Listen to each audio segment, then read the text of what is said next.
A local hotspot has to cut back on its hours due to a shortage of employees. And a local orchestra is finding a new voice, or at least a new director. We will tell you who it could be. And all that and more are coming up. Thank you for joining us here today at Bear News. I'm Gavin Burlack. And I'm Ben Shoemate. As Greeley voters head to the polls next month, they need to choose 3 new members of the 7-member Greeley-Evans School Board. This week, we take a look at who's running and who's not. Incumbents Terry Pappas and Natalie Mash both want to serve another 4-year term.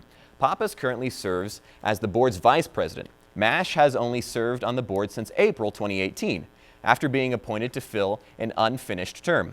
5 other candidates are running for the other 3 seats on the board. They include Araceli Calderon DeWeese and Ray Talley, who are running for a 2-year board seat.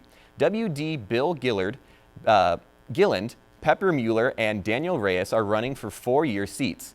3 current board members aren't running for re-election.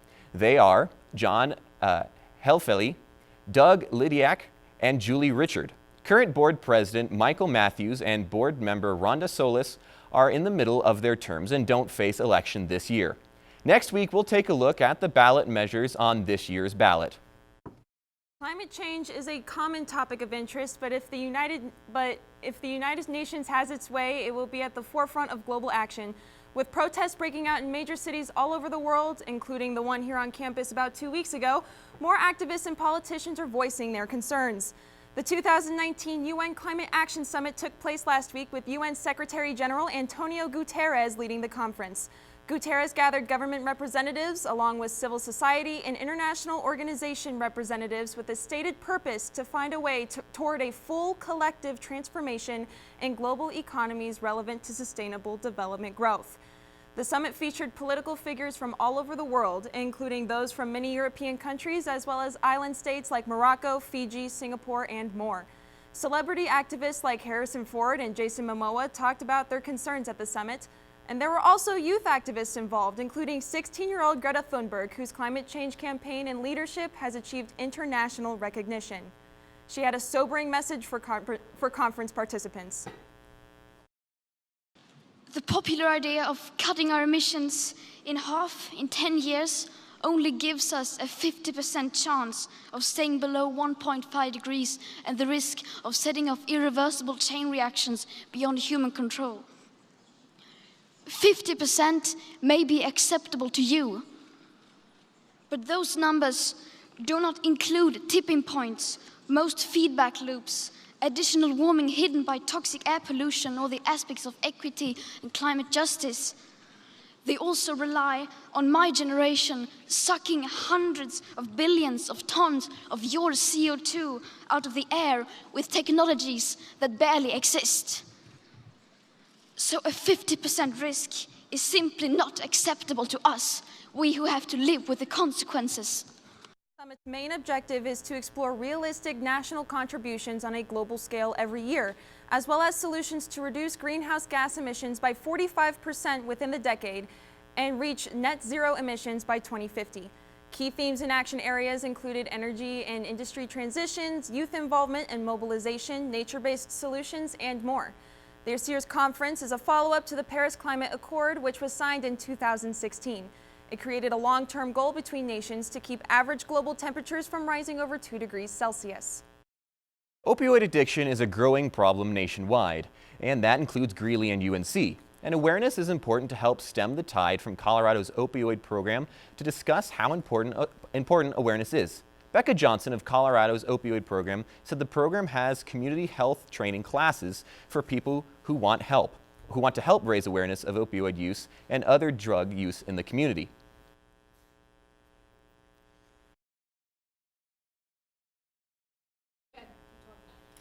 Johnson also explained how dangerous opioids are when they are not used correctly and how people can save others from overdose. This is Narcan, that's the nasal spray. This is the opioid overdose reversal drug. Basically pop the opioids off the receptors for 20 to 90 minutes so that people have enough time to get to the hospital. I'm trying to get one planned for the university, but I haven't quite decided on the time frame that's best for students and what has the best likelihood of people actually showing up. not to mention where it should be in order for people to show up. So I was thinking maybe a coffee shop or something like that. The problem is large and growing, and programs such as this can help stem what is becoming an epidemic. Typically, we crave JBs on Mondays when they're closed, and if we have this craving, well, we'll have to wait until Tuesday to satisfy them. But as Bear News reporter John Warner tells us, now we have to wait for Wednesday. The JB's Drive-In has been one of the more premier restaurants in Greeley, but has recently changed their hours, leaving consumers lost. We're changing hours because we're really short-staffed, and honestly, a lot of the kitchen have to be there from open till close. So literally, 12-hour days. We can't keep them there any longer, and it kind of wouldn't be fair to ask them to come in. Help is needed in the back, but there are server positions open as well. The car hop, you generally make pretty good money, so that's obviously a huge bonus, but I also just really like the customer interaction. I like the fast pace, and bonus, people bring their dogs, and that's the best. The restaurant used to just be closed on Mondays, but now will be closing on Tuesdays also. Reporting from the JB's Dine-In, I'm John Warner, Bear News. If you would like to see or to apply when JB's hours of operation are for the entire calendar year, you can do so by going to jbsdrivein.com. And then there were two. The Greeley Philharmonic Orchestra's search for a new conductor started with 180 applicants, but now it's down to 2 finalists. And finalist number 1 conducted the orchestra's first concert of the season. Finalist Scott O'Neill led the orchestra through a variety of music, including the theme music from the movie Catch Me If You Can to Beethoven's 6th Symphony. O'Neill is no stranger to the Colorado art scene. He served as resident conductor of the Colorado Symphony from 2006 until 2015. Before that, he was the associate conductor of the Utah Symphony in Salt Lake City. He taught conducting at CU Boulder and the University of Denver. He also appears regularly on Colorado Public Radio and does one-man shows on the piano. He will conduct another concert on October 18th that will feature music from Jurassic World, as well as feature the film projected while the orchestra plays the entire score. The other finalist for the GPO conductor slot is Adam Flatt, who is currently music director for the Colorado Ballet. He also conducts the Newport, Oregon Symphony at the Ocean and is conductor of the Tuscaloosa, Alabama Symphony Orchestra. He worked extensively with young musicians, conducting the Denver Young Artist Orchestra and working with the Portland Youth Philharmonic. He will conduct Greeley Philharmonic in space, the symphonic frontier with selections from the Star Wars suite and Holst's The Planet. The concert is on November 15th. He returns on March 6th to conduct the orchestra's concert featuring music of John Denver. One winless Colorado football team had Christmas come early this past week as their winless streak came to an end, and the other was not quite as lucky. And a few of your fellow Bears walked away this past week with some high honors. Tanner Schwint has all that and more coming up in sports. Merry Christmas! It's October. Now trust me, I hate this suit almost as much as you do, but after the UNC Bears football team won their first football game in a full calendar year, it felt necessary with Christmas coming early for Bears fans and the team itself. The Bears took the lead in the second half, scoring 10 points apiece in the third and fourth quarters to beat the Vandals 27-24. Bears defense was also tight, keeping the ball out of the Vandals' hands long enough for quarterback Jacob Nitt to throw for a total of 250 yards.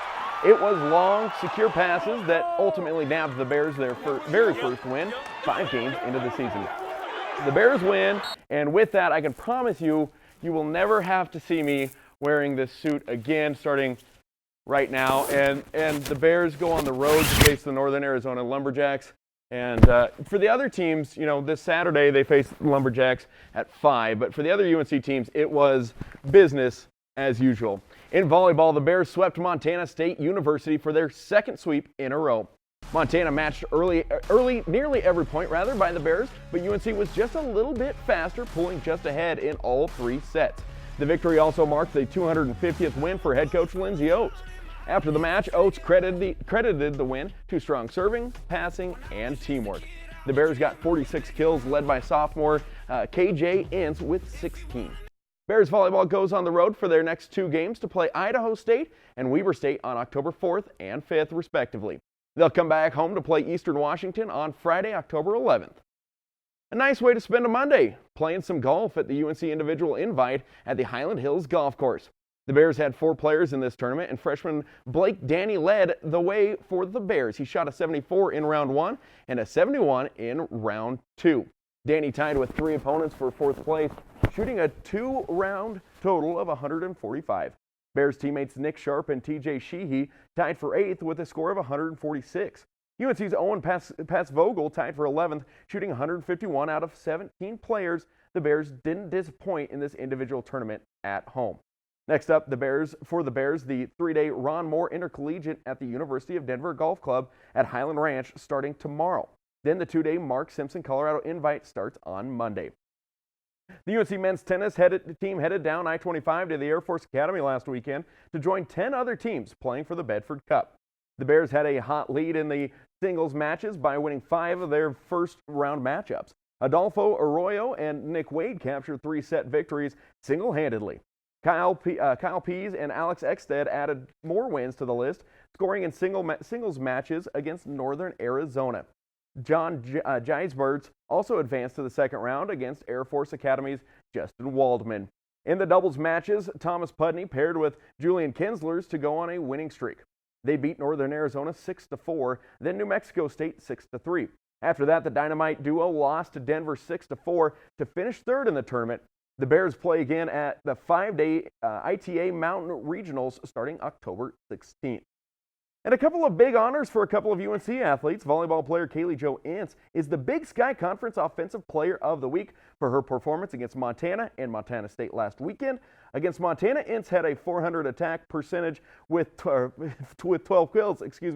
She followed that up against Montana with a 50% attack kill percentage and 16 kills. Ince has a streak going of 4 matches with 12 or more kills. The other award went to cornerback Michael Walker of the UNC football team. Walker is the Root Sports Big Sky Defensive Player of the Week for his performance against Idaho last weekend. He picked off 2 interceptions and had 6 tackles in the game. 5 of those were solo tackles. Guys, I know it's been kind of a negative sports report the last couple of weeks, and I promise you'll never see the suit again, but positivity, can you feel it? UNC's starting to roll. Yeah, no, actually, you can keep the jacket. You can keep It's the okay. jacket. We'll find a way. It's good to know. Yeah. It's very Christmassy. The positivity is good too. Yeah, good positivity. Positivity, but yes. Positivity jacket. Oh, yeah. That does it for us this week. Thank you so much for watching us today. And keep up with us on social media and make sure to check in next week. And as always, have a great weekend. Good night. Good night.